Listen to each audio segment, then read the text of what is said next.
years ago, 4 years before I became the president. And during that time, we began the remote preparation for this comprehensive campaign by examining our values, our mission statement, our institutional identity, our needs, and our priorities.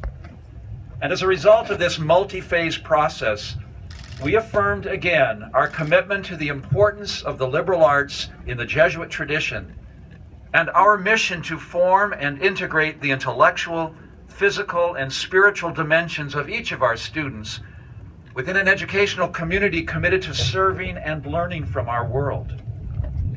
Now, 8 years later, as the president of the college, it is a remarkable experience to see our hopes and our dreams become a reality.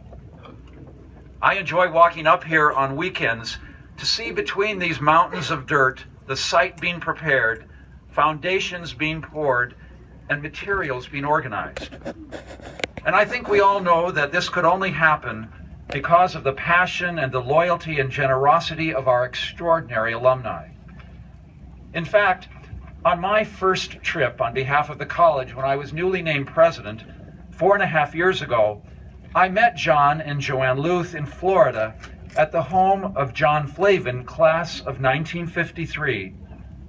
John Flavin was John Luth's mentor, and John Flavin's fierce loyalty to the college was so intense that when I drove up to his home in Florida, he has the Crusader emblem carved into his driveway.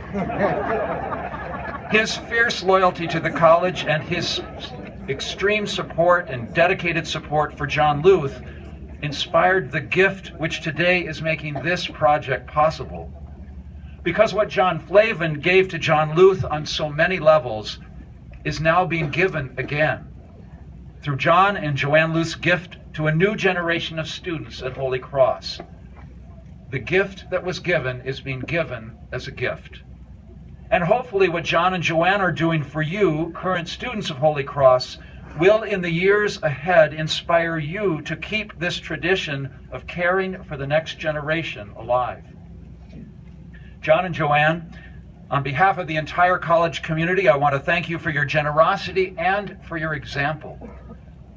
As we anticipate the completion of this project in less than 2 years, we are excited to think of the teams that will gather here, the training that will occur in this facility, the games that will be played here, and the school spirit that will arise from our best efforts for Alma Mater.